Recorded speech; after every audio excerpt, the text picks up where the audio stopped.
Nikki Sixx Sense. I'm with Jenn. Slash is here. What's happening, buddy? Hi. This is our very last show. You're our very last guest, and I'm really happy that we could line this up. I mean, you know, I guess it's a bittersweet thing in general, but I'm glad to be here for the last one. Well, I remember calling you up before the show ever aired. And I was like, hey, I'm doing the radio show. I remember you saying about a radio show. Kind of was like, you don't really want to ask your musician friends too big of favors because, you know, we know what that's like. Someone takes advantage of that. And then Slash was like, dude, I'll do it. Yeah, well, it's the coolest thing for you to do a radio show. Yeah, it was I remember like, you saying it's you'll a be good at no-brainer. it. Yeah, you'll be good at me. it, and you get all the, you know, it comes from the right place. It's not some homogenized concept of doing a rock show with somebody who has no real grasp of what being in a rock. You know what I mean? We live sit it. there so many times during interviews, and we're like, the guy that's talking to me never heard my record. Yeah, and you know, I remember. One of the records of yours, I was listening to it. This is like a long time ago, like 6-7 years ago. We didn't get it till the night before. Right. So I'm listening to it in the car, making notes, right, while I'm driving. I remember you told me that. Yeah, because I don't want to talk to you about your record, and you're like, hey, what about this song? And I didn't get that far, dude. I mean, yeah, it's sort of one of those, you know, conversations. It's sort of redundant, you know. It's like, well, here you are promoting your record. I haven't heard it, but you know, promote away. That's great. Yeah, you do all the work. I was trying to think, like all the way back. I can't remember when we first met. I remember you being at my house in Van Nuys all the time. Always had a guitar. We were, you know, having fun back in the day. Yeah, I don't remember the day we met. How did you end up at my house? Because then we became friends, and you would come all the time. We didn't have cell phones. See, now you're asking. I was gonna say, I bet if you can't remember, I can't remember. Isn't that weird? Like I can remember when I met Robin. Maybe at the Cat House. I mean, you know, hanging out there. Probably was there. And then I don't know, invited us up or something. I mean, I have a recollection of us hanging out at the Cat House for sure. Yeah. I don't know if that's where we first were introduced. Probably so. Yeah. That was a fun place. Did I ever tell you the story where, I think I have, but when you were promoting the EP back in whatever it was, 1982 or something, and you came to Beverly Hills High with Tommy, and I was in a continuation class. It was my final year of high school. It was 11th grade. And I was in this continuation class with all these. Continuation is where so your last leg of trying to make an attempt to finish out your education. Yeah. And so they have all the screw ups in there. You know, all the different levels, all the different looks. You know, you've got your drug addicts, and you've got your metalheads, and you've got your I don't know, whatever else. Whatever they just want to get done. There was a biker chick in there. Yeah.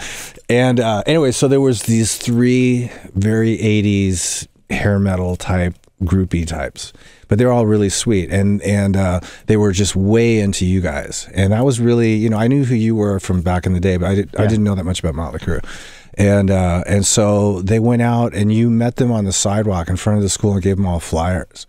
That sounds right. I was like, wow, check this out. You know, it's a racket, like, you know. And they promoted the shit out of you. They were so enthusiastic about it, and they were so smitten, and you guys were all, you know. Anyway, and I ended up going to that gig, and it was you guys and Y&T at the Whiskey. Wow. And it was great. Yeah. Y&T, what a cool band that was. Yeah. That's Which amazing. was yesterday and today, way before our time, but we didn't know Y&T was yesterday and today. Yeah. So they came up with a new version of their name, so it didn't date them back to the 70s. It's true. It's true. It's true. What a great guitar player that guy was. But that was a cool scene in the late 70s and early 80s in Los Angeles. A lot of bands trying to find their way, which I think is an exciting time. Because we had punk, which had come and went pretty fast, right? And then we had new wave, and that was kind of like not really doing it. And then there was for me, I remember all like that British metal coming over. And then we had all that great stuff like the Aerosmiths and the Stooges and the Pistols as well. But I feel like that time helped define who we would become, that we weren't just metal or just this, because we had all those, both of us had all those influences. Yeah. No, I mean, LA at that time, there was so much stuff going on, like you were saying, that there was the cool, whatever you wanted to get out of whatever was happening, it was all right there. So you get some of your punk influences from going to see the Germs at the Starwood, and you had the metal bands, Starwood. And so there was all these different things going on, and I think it was up close and personal as opposed to being on another country where you were just looking at magazines and reading the album cover. You had all these bands coming through town, and so you sort of pick things that you identified with and sort of called them your own. And yeah, for sure. I mean, I just can't imagine if we grew up in a small town where we didn't have, maybe we might have music, we might have the vinyl and the records, still be playing guitar and learning and all that stuff, but it was the scene here. Yeah, well, a lot of people move here. I mean, a lot of people in LA were, like the guys were from Poison, were from Pennsylvania. Or whatever, and Izzy was from Indiana. A lot of me and Duff, both Seattle. Right. Tammy Down from Faster Pussycat, I think, is a Seattle guy. Yeah, he's a Seattle guy. But this is where it was at, and when I was growing up, it was New York. Where I wanted to go. I wanted to play CBGB's. CBGB's, yeah. Did you ever play it? Kansas City. I played it after the original club closed. Okay, yeah. We did an acoustic thing at CBGB's, and that was the only time, I was in heaven. I mean, I actually, on a tour, was like, we're playing, like, on this day off, we're going to play in New York. Everybody's like, why do you want to play that place? Well, because there was all, the Dolls and, the Ramones and all these New York sort of Blondie even. Yeah. Television, all these, excuse me, I got a cold. All these different really iconic bands were coming out of the scene in New York. So it was really exciting to go there. All right, we're talking to her because she doesn't know anything about anything. Yeah, we're telling you a story. I don't know anything. We're both looking at you like you're the audience. I don't mind. But it's interesting to me when I talk to someone maybe in their 20s now, and they might, mention the 80s, which I kind of sometimes that bothers me. It's like the 90s, the 80s. We're actually multi-decades now at this point. You know what? I was having this conversation over Thanksgiving. Ever since the millennium, there hasn't been any discernible decade. Like from the 20s on, there's always been identified as the fashion and the times of that decade, and they change. From the 20s to 30s has whatever it is that makes it identifiable. And in the millennium, it's not really. It just was. We're going into 2020, and nobody ever said anything about 2010. And like, it's been a decade. It's sort of that was the party decade, or that was the get real decade. It was I just feel like I kind of slept through it. What? Some of it. 2010. I mean, from 2000 to 2010. Yeah. I lost the 90s. That was my last weekend. The 90s were your last weekend? Last weekend, yeah. I think John Lennon had a lost weekend that was infamous, and I was like, my lost decade. Lost decade. I think I'm spotty there. My decades, like I cannot lose a whole decade like Slash, but I can lose like 6 years. That's not bad. Not bad. There was stuff I remember that happened during the 90s. A few things in there. It was a big wash, though. Yeah. Yeah, well, the farther we get away from it, the bigger the fish stories get, and then the more I just can't quite remember. So I'll just tell you my new version. Back to the beginning, when you guys were meeting and you were really getting started with everything. Do you remember your first guitar tech? Yeah, the first guitar tech was a guy named Joe Zook, which I actually saw him recently, and he was more of a friend of the band, but he was the first guy that that helped me sort of while during shows to hand me my slide, and I don't think he changed strings or anything, but he was there, and then from him, then I had another guy named Jason. I think his last name was, I want to say Sobel. I could be wrong, Jason. But he was a true tech. He was a real tech, and he got thrown up on and all kinds. He was there for the early 80s stuff, the mid 80s. He saw debauchery, yeah.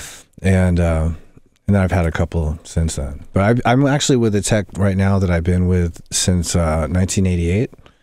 And I didn't have him for a while during Velvet Revolver, but when Guns started up again, he came back, and he's the best tech I ever had. Wow. It's an infamous Adam Day. Right? Well, he's not so much infamous. He's a pretty mild-mannered guy. But I think you'd have to be kind of mild-mannered with you. As long as I've known you, you don't like drama. No. I mean, I seem to attract it, which is ironic because I'm sort of laid back. But But I seem to attract a lot of it. But Adam's very, very serious about his work, and he does a really good job, and he's very meticulous and all that kind of. Yeah. So you're off the road. What are you gonna do for fun for a while? I'm basically just went straight back to work. That's the only way I can survive getting off the road, is to go straight to work. Because otherwise, you always work. Yeah. Otherwise, I feel we have that in common, and I don't think it's an obsessive thing. It's just it makes me feel good to create stuff. It's like, it's they go, well, you should take a vacation. And it's like every time I've ever attempted the actual vacation thing, for like 2 days into it, and you stretch your legs for a minute, and then you're going nuts. Like, what? You have to, like, how many more days left of this? We're stuck here. And we went to, where did I go to Hawaii or Mexico? I can't remember. Look at that. That wasn't even that long ago. Mexico was like 6 months ago. Wow. Yeah. Where did I go? And the car pulls up, and like Courtney's got her suitcase. It's only bikinis. And she's like, I'm going there to just chill. Right. I have 3 suitcases, 2 guitars, and like a whole strings, the whole thing. Yeah. And she's like, why are we going on vacation? Just want you to just go up to your studio. And I go, because I can't stop. Yeah. I mean, hey, I'm meeting you halfway. I even got over reading books at my age. I'm straight audiobook guy now. Oh, really? Yeah. I just want everything easy. Oh, I'm having a hard time adjusting to the whole ebook thing. Yeah. I'm still carrying these physical books around. Yeah. Oh, by the way, I brought you this. Oh, is that for me? This is you, and thank you for the killer quote on the front. Can I keep that? That's yours. Yeah. Oh, killer. Can you imagine if he was like, no? Hand it to me now. That way it doesn't get Hand it to me now. Say yeah. I was gonna write something in there. Yeah. Oh, I made it on the cover. You made the cover. This is great. What he meant was, his photo should have been on the cover. No. Just Just a little picture. thumbnail. Just to have a quote on the cover of your book is from now on. nice. Every time I get a quote from somebody for a book, I'm just going to put their photo there with the quote right there. Help sell some books. That's true. It's a great book, though. It's one of the most honest, and I think I used this word before, but harrowing rock and roll journeys. That whole thing that was going on. Put on paper. Yeah. Yeah. And it's not overdone with any kind of, what's the word I'm looking for? Like a sober sales pitch. Or just trying to glamorize it in a way that, like, I'm so cool. So I remember when I found him, I called up my manager on Kovac, and I go, I found all these journals, like decades of journals, and these ones are just right when I remember writing them when I was, strung out. I got, what if we release them? I was like, literally, would it help somebody? But just reading them without all the other commentary is pretty, it's almost hard to read. Right. It's just wake up, shoot up, go to bed, wake up. She was really not very exciting life. And then we started getting people involved, like my mom, which was really interesting. So I used another guy to go and talk to my mom and say, Nikki wants you to say everything that's true. And, talking to you, and everybody at first was apprehensive. They were like, well, everything's cool now. Like, he's sober. And like with Tommy didn't want to say anything bad. And I said, well, it's not going to help somebody out there who wants to get off drugs if it's just all good. And I think that really helped tell the story. Yeah, for sure. Did you guys get sober around the same time? No, you got sober way before I did. I got sober in 80. It was like 88 first right? time. Yeah. First time. I was sober for 6 years. Then I thought I was smarter than the whatever it was I was drinking. And then I was 4 years or something. And a lot of this stuff went down around bad shit, which I know better. Like when bad shit was happening in my life, I went to that. I know so much better than to do that. It's makes it worse. It's the worst thing. I mean, I was saying recently, I couldn't imagine dealing with everything that's going on for the last, I'm sober 11 going on 12 years now, right? And in that time, so much has happened, and I wouldn't have been able to keep it together or have been able to come out the other end had I been as high as I had been up to that point in 1996. Yeah. So I wonder how I managed to get by that far, how I was anyway. You know, I was a functional alcoholic. Well, addict, you were always chill, and I didn't get high when I was on the road. I didn't get high when we were in the studio because I had this mental block. Well, I think it's you always think it always have your guitar like that, isn't going to work. Yeah. The thing you love the most, muting it with drugs and a little bit of alcohol's fine. Yeah, alcohol was okay, like in its, it was like chewing gum, Yeah. You just sort of did it. You didn't. Do you feel like you were going it. from like addiction to addiction as far as guitar to, like, you could mentally block out your other addiction when you had your guitar addiction in front of you? No, well, because the thing was it was time to go on the road, and I had this thing where it was like, I do not want to be traveling around on tour and not know where my fix is, and I don't want to rely on anybody to get it for me. Wow, and you could just turn it off? Well, no, it was hard. You had to kick in order to do it, but the motivation was there to just get it together to go on the road, because that's what I wanted to be doing. I was at my weakest, since we were talking about when the tour would end. And then I just wouldn't, trying to wind down from all that adrenaline and, all that traveling and playing every night and this and that. There's so much going on. And then you come home and just sit there, and like the most exciting thing you have to really look forward to is going to the market. And there's just domesticity. It's just like, it's a shock to the system. And so you would end up, trying to. You would end up coming to my house. Yeah. And so I've, over the years, so now when I get off the road, I just go straight to work to keep myself from falling into that trap. Wow. I was talking to Slash about some ideas about building a rehearsal facility, not a recording facility, just a live room in the back of my property. And then kept getting bids, and I just kind of keep putting it off. Oh, yeah. I'm just not ready to do it. It's like it's kind of like twice as much as I thought it would be, and I'm like balancing that. So I'm not ready to make that commitment. And then I started painting again. I used to paint like 20 years ago. So now the garage is all paint. All the cars are in the driveway. I said, we should just build like a studio. And so she goes, so let me get this right. You're not in a band anymore. So you want to build a rehearsal facility and a painting studio on a property. And I go, yeah, I guess I just don't know when to just stop. Right. Now did you finish your studio? I finished the studio. I'd love to see it. So it's cool. It's a fairly small. It's a live room. They can put the whole band in a control room with a. I want to say Digitech board. I'm not sure. Yeah, that's right. Just something simple and simple, and it sounds good. And I can rehearse in there, and I can record demos in there, and I might be able to even record an album in there. So. It's gonna be great. Yeah, it'd be great to rehearse in there. See, that's what I miss being in a band.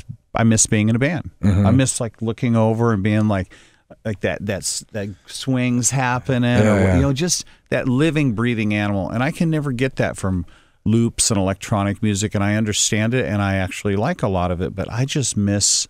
I miss when the guitar player hits a wrong note, to be honest with you, or the bass player, is pushing. It's or that magic that happens when everything just comes together, and there's this orgasmic feeling of like, just a part of a song that just, and you can feel it, and the crowd can feel it. But nothing like being in a room. And I wonder about new bands that mail it in from all over the country, and they never see each other. Hardly, yeah, that's true. I wanted to talk to you about. Well, it says Slash is Gibson's global brand ambassador. That's something that they just christened me with recently. Christened, I like it. You have to you don't have to wear anything like a cape. You know what I mean? Like they gave me a T-shirt. Did they send you an award and a cape? You need something for that, because that's pretty badass. And I saw the Firebird. Yeah. So what was your involvement on that? Well, I just had to, they came to, I've been doing stuff with Gibson for, I think since about 2004, 2005, I started doing different Les Pauls that had my name on it. And, and I sort of was different details about the guitar I was responsible for, and so on. And so this year we decided to do a string of guitars. So there was a couple Les Pauls, and I wanted to do a Firebird that I would really use. Yeah. And I'd been doing different Firebirds over the years, and always liked the look of them, but never could get the sound that I wanted out of them. Yeah. So sat down and said, okay, let's do a Firebird. Let's with humbuckers in it, and let's do the maple cap and a mahogany body, and how thick the cap is going to be. So you kind of took a lot of work living in the idea of like what the Les Paul is for you and how defined it is for you, and then kind of turning that into a bird. Yeah, well, I mean, and it didn't, I mean, all Les Pauls, I have a lot of different Les Pauls, and they have personality differences. So I wanted the Firebird to have its own sound, but still have a double humbucker kind of thing. So it doesn't sound like a Les Paul, but it's still got the body of a dual humbucker kind of a thing. I think I've ever seen a picture of you playing a Firebird. That one I told you that I had back in 1986. I've seen pictures I used it at the street scene. When we played at the street scene. So I see pictures of that one floating around. It's got my Shirley tattoo, this little cartoon character is painted on the top of the back end of the butt of the guitar. Yeah. So that's the only one I ever used live. Everything else I've Are you using the new one live sometimes? Yeah. Great. Don't check that out. I need to check it out because I've never seen one with a maple top. Yeah. Well, you can't tell. I mean, they're translucent maple finishes. So yeah, you can tell it's a maple top, but it's all one solid color. Yeah. It's kind of black. There's a black one, and there's a TV, not TV white. It's a TV yellow, an antique white. Sorry, oh, antique white. Yeah, with the flame top. Yeah, badass. So it's cool. Okay, so just saying, my birthday. It's past. It's already passed. Sorry. Christmas. Come on. It's too early for Christmas. Let me see if I can hook you up. No, I'm fine. Have you ever lost? I'll just come over and play yours. Have you ever lost track of one of your guitars over time that meant a lot to you? I had a bunch of guitars ripped off once. And there was one of those guitars. I managed to get them all back, but I had my house. It was an inside job, and it's a long story. From your home? From my house, yeah. And so I had a studio in my house at the time. And this is like back in 97, 98. And the gray area, the blackout area. Yeah, I mean, it's someone told you one about of those it. memorable highlights I can recall. And so there was probably about 20 or some odd guitars in there. And so I managed to get them all back. The idiot who was doing the grunt work, lifting and taking the guitars, he wasn't the guy responsible for stealing them, as in other words, someone got him to do it. Yeah. But I guess he tried selling him at Guitar Center, so it was easy to find him. God, bad criminal. Yeah, right. It's stupid is what it is. But anyway, so one of those, I got them all back except for one. And so it's out there somewhere. It's a gold top, a 1980, 88 gold top. That was my first guitar. It was a gold top. Really? With P90s. I stole it. I stole it. Wait a minute. No, hold on. I stole mine in the 70s. Slash is going to take that part of the interview and use it against me. Right. It was I think it was, if I remember correctly, it was a factory second. It wasn't like a big deal, but it sounded really good. Yeah. And that's the thing. I asked John 5 recently. We were just like talking and like his amount of guitars he has. And I asked him, I saw this video. It was nothing but Telecasters, right? Because he loves Telecasters. And I said, so how many guitars? And he said he doesn't know. He doesn't know. He doesn't know. He just I couldn't tell you how many I have at this point. I think he thinks it's over 400. Oh shit, he's got me beat. Way beat. He's got a crazy. I have 10. Right. I don't even get on I can't even the competition list. I can't even get on. There's Slash and John 5, and then. Well, mine doesn't even really count because there was a couple guitars. I only had 2 guitars for the longest time, and then in the early 90s. We were doing a record, and we had some money, and I bought a bunch of guitars, and there was vintage guitars and so on and so forth. And I didn't really buy a whole lot of expensive guitars after that. So most of the guitars I've added to that collection now are all guitars that I got from Gibson. Every time I do a Slash model, I get 10 allotted, 10 of each. Right. So that's really over the years. That's what's accumulated. Yeah. I haven't buckled down. I've bought a few old like 78, 79 BC Rich bitches recently. Oh really? Yeah. Because I'm still a BC Rich guy. Yeah, me too. Yeah. I love it. It's a pet. The peeve Warlock, thing. By the way, the bass, not a good sounding bass. No, but the I had a bitches- Warlock guitar actually. Yeah. And that guy Jason, my guitar tech. Yeah. I gave it to him at some point, and so he still has it. And I went and signed a letter of authenticity for him recently. That's cool. I find that we become identified with the shape of our instrument. Yeah. We play it enough time. I mean, that's why I said, you know, you obviously are the Les Paul. Les Paul guy. I think people think of me as a Thunderbird. Yeah, I mean Mostly. that's the first thing that would come to mind if when I picture you. And But those BC Rich, was it a Warlock? That's what it was. Yeah. It's weird. That defines Shout at the Devil. yeah, for sure, because that was Then, before that was then it was always Birds because I would light it on fire all the time with pyrogel, and you know I'm so smart I didn't realize that it eventually weakened the wood. So I was like on stage and we were playing like some low level club somewhere, and it was like the neck just really. and so I got my first tech, and he knew somebody at BC Rich, and so they gave me those basses, or I couldn't afford one. We were too poor. So it's interesting how the shape will. Well, when I first started playing, the first electric guitar I had was a Gibson, a Memphis Les Paul copy. Okay. And the first good guitar that I had was a BC Rich Mockingbird. And I've seen a picture of you somewhere. That's what I was going to say, where you're haunting me. I'll tell you in a second. With the BC Rich, and I might have seen a V, but this when you're young. You're like 18, 19 maybe a little bit older. But on Instagram, like I like Instagram because I love photography, so I'm kind of constantly looking at photos and stuff. But there's a little, what's the little search thing, a little magnifying glass. Right. So like it tells me stuff that I should like. So Slash will pop up and you'll be like in South America. I'm like, oh, let me see what's going on with the guys. And then something. And so I've clicked on you so many times that now it's just you.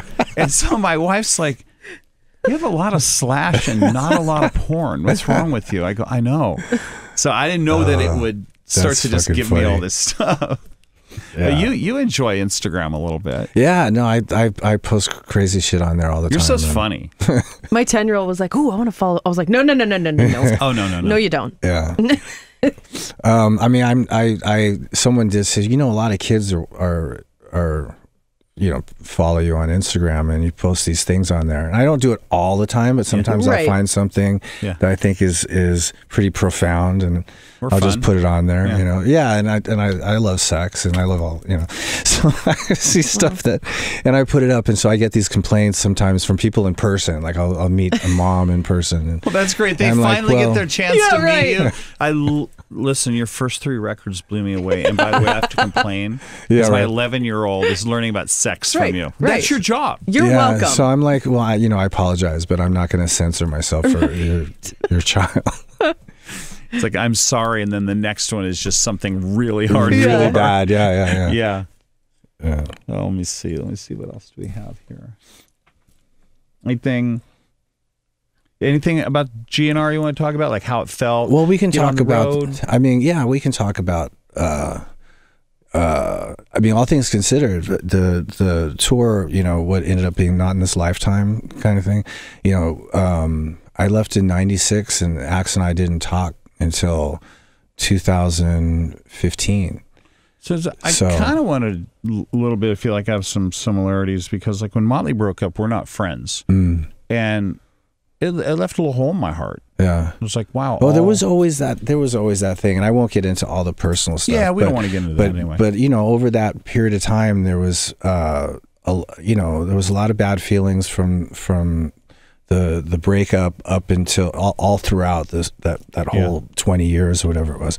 That crazy 20 years. But there's also a part of you that's like in a marriage where you love somebody, and so there's always that that feeling, but then there's all this negative stuff, and sure, and which, by the way, comes from a lot of other people. There was so much stuff perpetuated in the media, and it was just blown out of proportion. So when he and I talked for the first time, it was really, really cool. Was it in person? Yeah, it was. Well, no, first time we spoke, it was on the phone. And then we got together when I got back into town because I was on the road. I was in Peru. I remember it specifically, but it was very cathartic to I can see that physically talk, because I mean there's a bond that you have that's never, you know, for sure. And then it makes the breakup. I mean, what happens is the bond makes the negative side of it that much worse because you're forced out of it, you know. Anyway, so when we got together and played, it was Coachella. It was just fucking awesome. And we played the Troubadour, was the first gig that we did. And so, and it just snowballed from there. So it was 18 months, and it's been, I mean, I would never, you know, if you would talk to me 20 months ago, I would have said, no fucking way. It's never going to happen. But it did, and it was fucking awesome. And it happened at the right time. You know, if there was the right time, people were ready. It's obviously you're seeing it in ticket sales and enthusiasm from fans and the different generations. Yeah, that was the cool thing about being gone. As long as the band was gone, the original band, is that people discover you, but never have ever could ever see you. There was a lot of there's like this is our chance, and that's fantastic, and I'm sure it just made everything feel that much better. It must have been like kind of weird, like look over and there's like Duff and Axl, and you're like, I didn't think this would ever happen. Yeah, and many then you times, break into some riff. It was very surreal. I bet. You know, these moments on stage where you sort of take stock of where you are at the moment and go, wow, this is a trip. Yeah, look at this. Like it's a sold out stadium, and the funny and there's thing my about guys that when we were kids. But there was something about this particular tour that didn't take me back to the last tour in the 90s where it's like reminiscent of that. It was completely uniquely its own new thing. Yeah. Same guys, same songs, but a whole different experience. So I was talking to this guy today in the UK. It was a sobriety thing, and we were talking about growing up. And I realized in my case there was a lot of immaturity even as an adult because of drug use and this other thing that happens to when you become a rock star. Everything's done for you, and after a while it becomes such a part of your life that you become, I don't know if narcissistic is the word, but just you turn self-centered because that's your role. Right. Your role. It's like, what, you need water, you need this, you need that. It's a sense of entitlement. You're in a good mood, everything okay. And then like one day you get an opportunity to be around people that you were around when you were younger, and like they're grown up. And it feels so good. Like it really feels good. And you could never explain that to somebody unless you've been through it. You know? Right.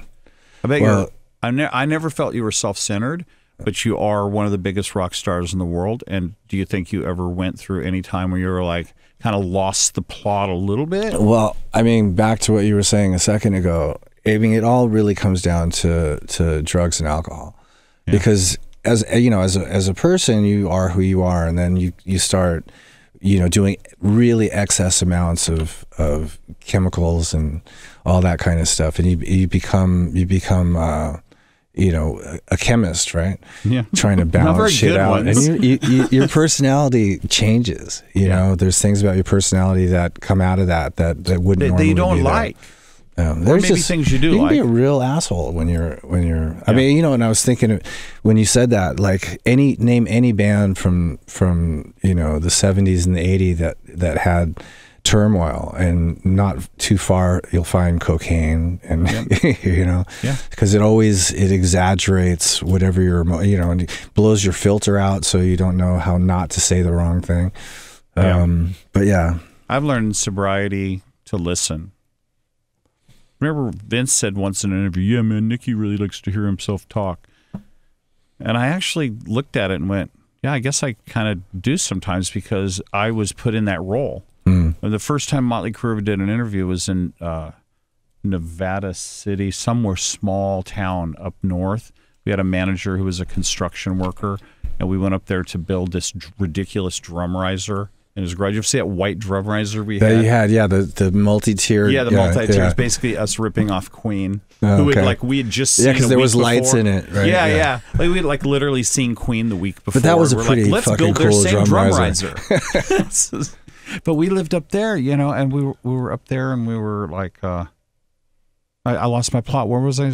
Oh, you're talking about going up and building a drum riser and your first interview. Oh yeah. So we're up there, and the construction worker manager says, I got an interview for you. So we went to this little radio station on this little, as small as Ojai, this city.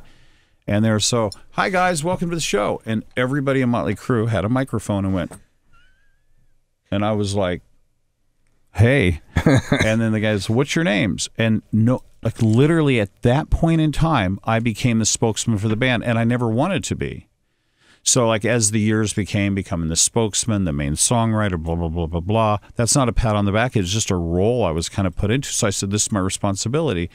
But when I got sober, it was also my responsibility to learn to listen to my band members a little more, or just when people would talk and I disagree, I just need to think about it instead of having an answer right on the spot. Because my first answer is usually a bad answer, especially if I'm using. What happens is you have that role, and so you get put in that position, and you almost start acting.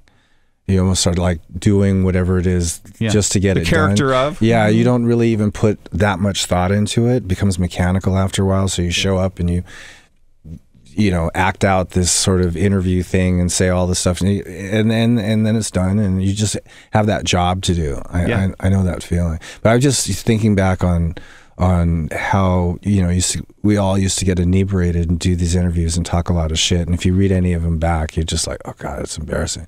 But could you imagine if Twitter had been around? Oh my god.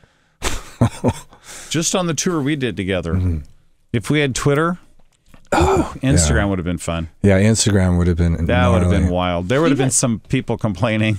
The ability we have now to go live at any moment too has got to be terrifying at some point, to think back and go, oh my god, if there was somebody there that could film that and put that out to the universe in a split second, you guys would never have been the same. Well, it definitely would have added a whole nother colorful level to the debauchery that we were doing behind closed doors. Or you'd have more people coming in. I know. I mean, I think it probably would have been beneficial in a way, but then there also would have been stuff that would have been a real nuisance for us personally. Yeah, I wonder if the bands would have gotten discovered quicker. I mean, you do have that angle where you we had MTV, which was great for the mainstream, but this would be almost the equivalent of getting the inside dirty secret on your bands, which could have blown the mystique. MTV would have been like musical CNN at that point. Musical CNN. They'd have a ticker. CNN feels like that to me now anyway. Yeah, it's true. A musical. How do you feel, especially being in stadiums this past 18 months? Well, we did a stadium run for a big portion of it, and then we went and did arenas for the last 6 weeks. How did you feel about the whole phone thing? Do you care at all? I've gotten past the point of caring. That's what happened to me too. People just do what they do, and the fact that they can't concentrate on the music, because they have to memorialize this on their.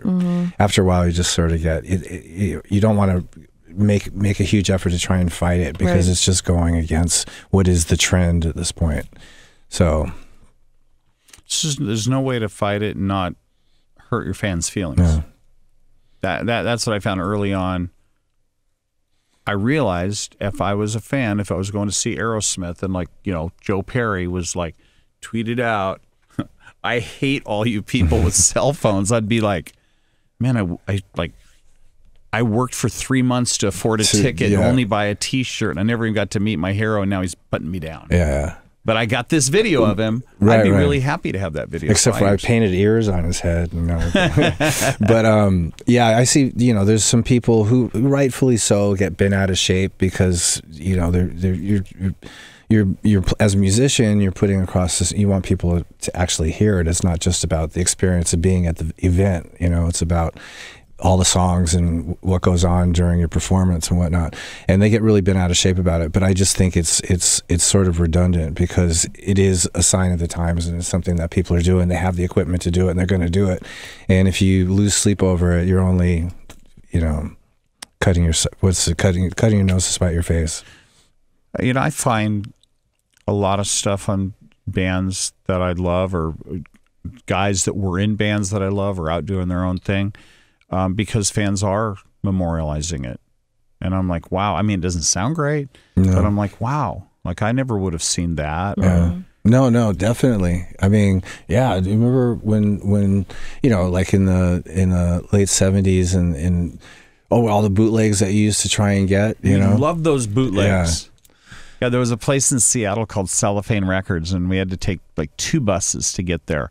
From where we live. We live kind of like in these the super poor area, and we get into the city, and we'd go there, and we'd stay there for hours. And I remember finding this one. It was just white, and it just said David Bowie.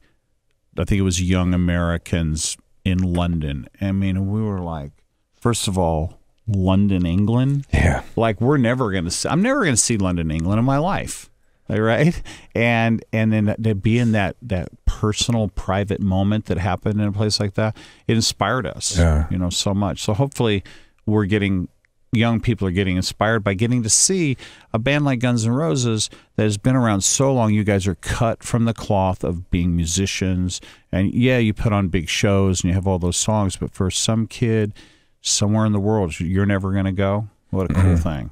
Yeah, exactly. It's like footage from any number of countries that. Yeah, for sure. Dude, thank you so much. Oh man, it's fucking great to be here. It really is. It's cool. It's last show. And it's just good to see you. It's been a couple of years now. Yeah, it's been a couple of years. You've been busy. I've been busy. We'll try to. You've been way busy. Yeah, I kind of called it retired, but my wife said to me the other day, she goes, you're like 5 times busier than when you were in Motley. I was like, yeah, because we don't know how to stop. You got a lot of shit going on. But you have to do a photo book. Release a photo book. Thank you. Pictures are amazing. Thank you. You got to do that. Thank you. We're talking about that and some new projects. Because, once you've done one gallery showing, it's kind of like doing your first record. You're like, you don't really know how to do it. You have an idea, and then some people help you, producers and engineers, and then when people are like, wow, like you're like, when's your next record coming? So I was like, oh. So like we're already working on like what's going to be like the next gallery, which then will be a book. So then becomes. Oh, so you have that's all in the works. Yeah, it's kind of all in the works, and it becomes then kind of another responsibility, and you're like, wow. Remember but it's cool. You got to get behind it because it's really good. So you need to. Yeah, I'm glad. Thank you. I'm glad. Thanks. You and Randy are the 2 best musician photographers. He's so I know. good at capturing he's good those really private moments too, as well as live stuff. Slash, thanks, buddy. Hey, man, thank you, Nikki. All right. What's going on? What kind of bullshit you guys slinging? Hey, we're selling stuff. Yeah. Yeah. How you doing, Joe? I'm all right. I'm getting ready to sling some shit. Yeah. Hey, man.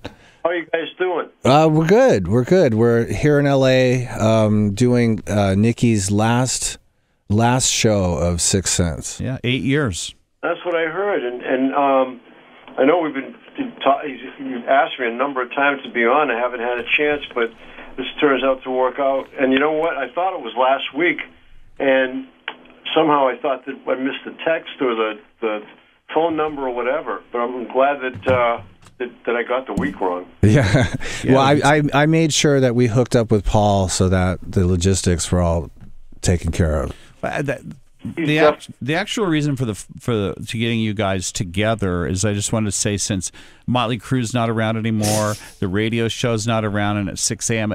maybe I could throw myself like on the mercy of the court, and you guys need a tech or something, or maybe you need a tech. Your tech needs like assistant.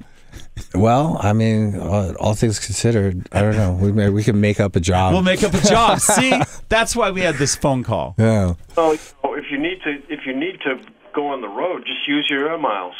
There we go. Very good. So, what's going on, dude? Joe, how are you? I'm doing good, thanks. I'm in Boston right now. I'm rehearsing for a private show that actually, I think Slash, you played this show at one point or another. Yeah, a couple of years ago. Yeah, and in fact, they told me, that you did it, and so I know it's a favor to Ernie, and it's a charity and all, and it's so we're doing a little more than acoustic, though. I mean, it was like, because all my buddies were around and they were available. I figured, why not have them all sit in, and so we're just playing electric, only quiet. Right. Anyway, but yeah, so we're running through a bunch of songs right now, and we've got this Christmas party to do. All right, well, cool. That's going to be a cool party. You'll dig it, and it's a great house where the location that they do it at is pretty mind blowing. But one of the things I wanted to talk to you about was Nikki's got this segment in his show called My Favorite Riff. And so when he had asked me, we said we were going to do this, and the first song, I thought about it for like 2 seconds, and I had to go to Back in the Saddle as being, one of my all-time favorite riffs. And so that's what I wanted to do, and that's why I called you up, because I figured, well, we'll just see what Joe has to say about that. Yeah. So I figured, yeah, I don't even know if I play it right, but I'm going to have to play it in a little bit. I've learned from so many people coming in here that they'll play something and they're like, this is the right way to play it. And I've been playing it wrong for years. Right. Yeah. No, well, Joe, it was on a 6-string bass, the studio version of the song on like Rocks. On one of those like Fender Sixes, one of those? Yeah, it was like a Fender six-string bass, yeah. And nobody was really playing those that I knew of at the time. I guess Jack Bruce played one in Cream, yeah. But he had the SG. But I never really saw him play that. But I'll tell you, the first guy I saw play one was Peter Green in Fleetwood Mac, and he would do it as part of a solo. They would kind of mellow out a little bit, and somebody would hand him this 6-string bass, and he did a kind of a solo, not really a song, and then he switched back to his Les Paul, and then went on out. But it sounded really cool to me, and I never really heard anybody use one. And when I got one, I figured, man, this sounds really good. I got to have an excuse to play it. Yeah. So I wrote this riff that just kind of flew off. That first riff, and that was it. And then when we started playing it, it worked. And of course, we fleshed it out with the rest of the band, and but that was it. It just it was because I wanted to have an excuse to play the thing. Yeah, it was so heavy sounding. I mean, the first time I heard Rocks, right, and it was the first song on the record. So you put it on, there's the intro, which is a great intro anyway, and it slams into the riff. It was just so like bottom heavy, and I didn't know what it was when I was a kid. I was in Idaho, and I was like, what is that? Right. Now, Joe, did you ever play the 6-string guitar? I don't think I ever saw you play 6-string guitar live. I mean, the Fender 6 live. I play it live every night. You did? Well, geez, okay. Well, that and Brad plays all that, and I played the solos on the record, and Brad plays all those solos live. Right, gotcha. Can't do two things at once. I wish I could sometimes, but it sounds better with me playing the bass, 6-string bass, because it's such a part of a sound of the song, and he plays the leads really good, so it all worked out. But yeah, I play it every night like that, and and sometimes I'm cursing myself for because when we do outdoor gigs, your hands get cold, and you're trying to wrestle those bass strings. Big strings, yeah. I don't know how you guys do it. Well, that's the easy version. Then you get the real bass. But I got one of those Fender Sixes a couple years ago, and it's inspired a lot of really interesting music. Yeah. You can go in any direction with that thing. They're really cool. Like there's the Back in the Saddle sort of distortion sort of, and then there's a clean sort of way of doing it that it just sounds really throaty. It's it's nice. Yeah, absolutely. You know, of course, I had a laugh when Spinal Tap came out, and they had that song, I think, Big Bottom. Yeah. And it's like, well, yeah, I did that.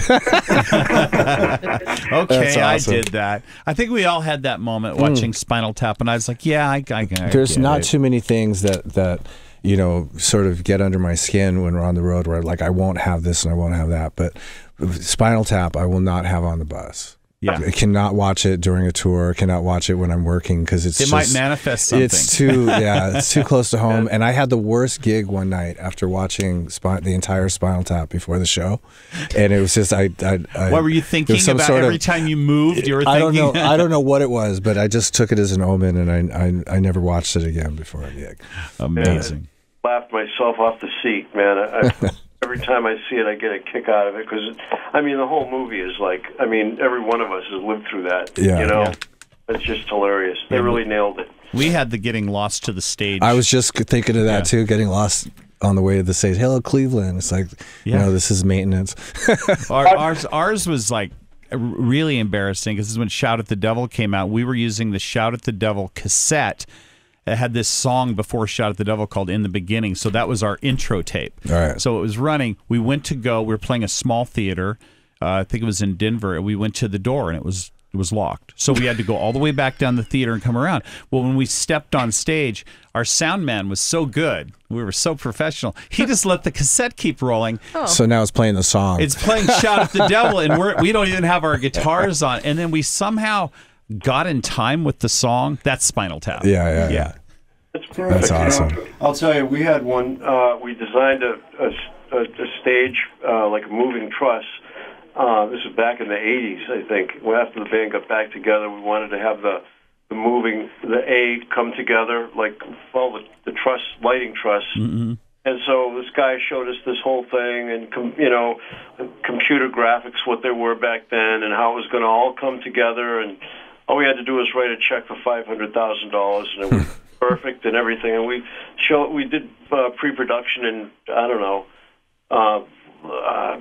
someplace in Illinois or something. And we're sitting in the arena, and we're watching this thing come together. And it took 10 minutes for the thing to finally come together, and it's wobbling around.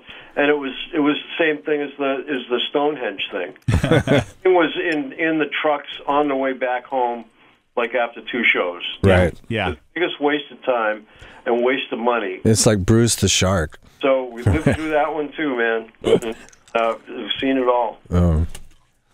Yeah. Oh, cool. So, hey, while we're talking, I see Terry Reid's on the upcoming solo album. I'm a huge Terry Reid fan, so I'm super excited not only to hear your record, but to hear that. And then Xander's on the first single, AAA. Yeah. Is it AAA or III? I. Yeah, see? I. It's like a pirate. I-E-I-O. Yeah, it's Terry really opened up, man. I mean, you can hear every year that he's put in behind the microphone, on that. I mean, he really gave it up on that. I was really honored to have him be on the record, and I can't wait for you to hear it. I'm surprised you don't have a copy of it. We sent him out. Really? I saw your name on the list.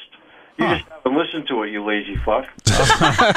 We didn't. I mean, everybody's. Got it right here. It says Nikki Sixx. Yo, it's at your house. That's the problem. He's gonna make me go to his house to listen to it. It's so much work. No, I can't wait to get my hands on it. But it's done, right? Yeah. Oh, awesome! Because I want to get a hold of it too. The watermarked press copies have been sent out, and like I said, your name is on there, man. Someone's going to get yelled at in our room here. Me and Slash are yelling. Hey, congratulations on that. I mean, it must feel really, I know what it's like to be in a band and then to be able to express yourself, but sometimes I learned that when I do something outside of the mothership, to just have less expectations, kind of like do it really for just how much I love the songs or the instrument. Like, how's your, how do you feel, between doing your solo stuff and doing the Aerosmith stuff? Well, this is my 6th solo record. Yeah. So, and every one has been, done around the Aerosmith, schedule, so to speak. But this time, it was there were just a lot of different things going on. I started it back when I was writing the book, actually, and it I just every chance I had to clear my calendar, I'd go in the studio. So we've really been working on it for the last 4 years, but really the last 6 months, it really came to fruition. And actually, we're mixing the 3 more songs got finished. There's another Robin Zander song. I got a song with Chris Robinson on it from the Black Rose, and Gary Sharon singing one. So that's getting mixed right now. So. And that's going to be on the vinyl. The vinyl will be out probably a couple of weeks after the rest of it goes out. Now you have all your solo records compiled as well as new stuff, right? Well, we're trying to do that now. I went down to Sony in the archives a couple months ago to see what they have there and get the masters for some of those early records. So that's on deck. We're going to put out a box set. Did South Station Blues make it on there? Yeah. What? Did South Station Blues make it on there? Yeah. Definitely. Oh, good. I love that song. So thanks, man. I have a great stone tale of that song. I'm not going to get into it now, but for the next book, right? Yeah, it was. Yeah, I was just listening to that song over and over again, driving. I don't know what car I had at the time, and driving like a madman around Santa Monica Beach area, in the middle of the night, no traffic, jumping my car off of dirt mounds on a construction site. We're hoping it was a Jeep. We're hoping it was a Jeep. That car. That I mean, all things considered, the car. I managed to drive it home at the end of it, but it didn't last very long after that. Yes, man. But that reminds me of that song. That was the soundtrack to that adventure. I don't know whether to be happy or sad about it. Well, it's in the past, so you can all smirk about it at this point. At the time, it was a bad morning. It was definitely bad at the time. There was a hangover and a oh shit. Yeah. A good friend of mine he's a couple years younger than I am, and his gang was hanging out when like Rocks came out, and he showed me a picture of them pinto surfing. They had a pinto in an open field, and they have like a rope tied around the front, and somebody's standing on the trunk. And they're like skiing around the field in the mud. Jesus Christ! When doing, skidding and shit, and they were doing it to the record. I mean, I couldn't believe it. I fell off my chair when I saw that. Yeah. Well, yeah. It was definitely. It's in the past. So it was when my grandmother died. So I was in a bad state. And you made it through. That's all. Yeah. So that's the thing. So at this point, it's okay. I can look back on it and laugh. But that's right. Anyway, but I'm glad the song's on the record. We all somehow survived. Yeah. Anyway, to answer your question, we're going to put a box set together of the favorite ones, and from all those records. That's going to be great. Yeah. But we want to get this record out now because it is a lot different than the other ones. Okay, so there's a solo record, and it's completely separate, and then the box set is a whole other thing. Yeah, that's another. Oh, I thought they were sort of somehow together. Okay, that's cool. Well, I think that the time will come where we'll have time to do that. But right now, like I said, we just want to get this record out. And no, that's better. That's better. Putting this out separate, I think that's way better. Yeah. So anyway, far out. So what are you going to do, man? Now that you're off the road? I'm working on new material and all that goes along with that, and navigating the holidays. I haven't even started. Yeah, I bought a tree last night, and then I woke up this morning and looked at it and said, "Oh, that tree is so fucked up." Oh, you did an impulse tree buy? Yeah. Well, it wasn't an impulse. It looked good on the lot, but then when I wasn't home when they delivered it, and I came home, and it has the shoddy side. One side's yeah. Oh, it isn't a GMO tree because those things look perfect. A which? The GMO. You know what I mean? When they breed them to look perfect. Oh no, I never even heard of that. Yeah, well, that's what they do. They'll sell you anything that they can tweak. I was at the Christmas tree lot 2 nights ago with my wife, and I was right on. I just wanted to say it so bad. It's like, can we just get a fucking fake tree, baby?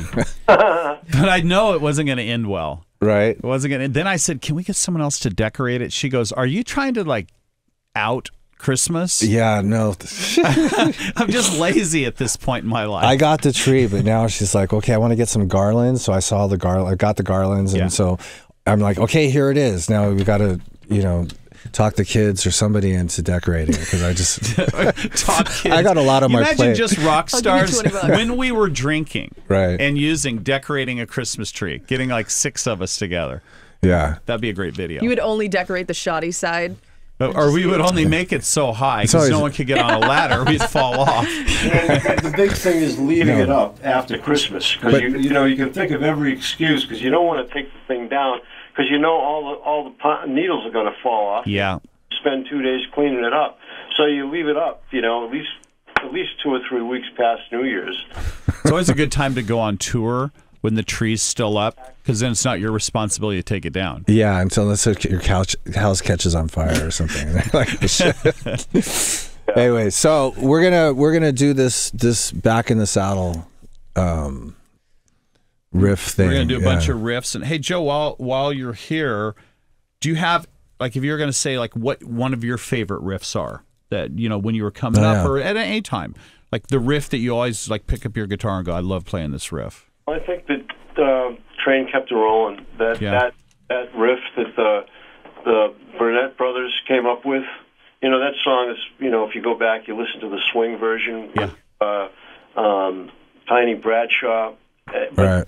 The guitar riff that they came up with over that song, I think is probably one of the best rock and roll guitar riffs ever written.